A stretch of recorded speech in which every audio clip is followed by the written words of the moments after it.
ပါနောက်ထပ်နှစ်ပေါင်းတစ်ထပ်ကြာရင်ကျွန်တော်တို့မျိုးဆက်တွေဟာဘယ်လိုပုံစံမျိုးဖြစ်နေမလဲဆေးရုံအင်္ဂါတွေတက်ဆင်ထားတဲ့ site board တွေဖြစ်နေမလားဒါမှမဟုတ်ယခုထက်ပိုအရက်ရှည်လာမလားပူသွားမလားဒီအဖြေကိုသိဖို့ဆိုရင်လွန်ခဲ့တဲ့နှစ်ပေါင်းတစ်သန်းစီကိုအရင်ပြန်ကြည့်ရအောင်အဲ့ဒီတော့က Homo sapien ခေတ်သစ်လူသားဆိုတာမရှိသေးပါဘူး Homo heidelbergensis လိုမျိုးရှေးဦးလူသားမျိုးစိတ်တွေပဲရှိခဲ့တာပါဒါကြောင့်မို့နောက်ထပ်နှစ်ပေါင်းတစ်သက်မှာလည်းကျွန်တော်တို့ဟာယခုပုံစံအတိုင်းရှိနေမှာမဟုတ်ပါဘူးအနာဂတ်မှာလူသားတွေရဲ့ဆင်ကဲပြောင်းလဲမှုဟာဇီဝဗေဒဆိုင်ရာတင်မကတော့ပဲ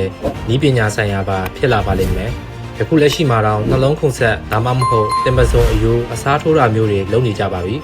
အနာဂတ်မှာတော့လူတွေရဲ့မညံကောင်းဖို့အုံနောက်ထက်မှာ chis မြုပ်နှံတာမျိုးတော့မဟုတ်အယောင်မျိုးစုံကိုမြင်နိုင်တဲ့ကင်မရာပါတဲ့မျက်လုံးတုတွေတက်ဆင်လာနိုင်ပါတယ်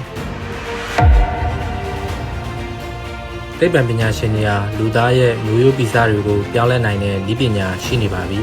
အနာဂတ်မှာမိဘတွေဟာသူတို့ကလေးရဲ့ရုပ်ရည်ကိုစိတ်ကြိုက်ရွေးချယ်လာနိုင်တဲ့အတွက်လူသားတွေရဲ့ပုံစံဟာမိဘတွေဖြစ်စေချင်တဲ့အတိုင်းဖြစ်လာနိုင်ပါတယ်ဒါကို artificial selection လို့ခေါ်ပြီးခွေးမျိုးစိတ်တွေတားဖောက်တယ်လို့မျိုးလူသားတွေကိုပုံဖော်လာကြမှာပါ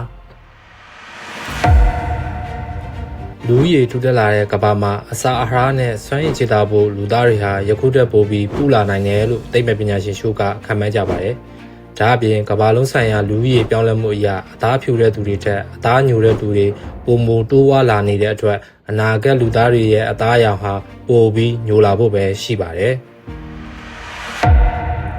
အကယ်၍လူသားတွေဟာအင်္ဂါဂြိုလ်ပေါ်မှာတွားရောက်အခြေချခဲ့ရင်ကောအင်္ဂါဂြိုလ်ရဲ့ဆွဲငင်အားကမ္ဘာထက်နည်းသောကြောင့်ကျွန်တော်တို့ကြွသားတိစောက်ပုံတွေပြောင်းလဲသွားပြီးခြေတံလက်တံတွေပြူရှည်လာနိုင်ပါတယ်။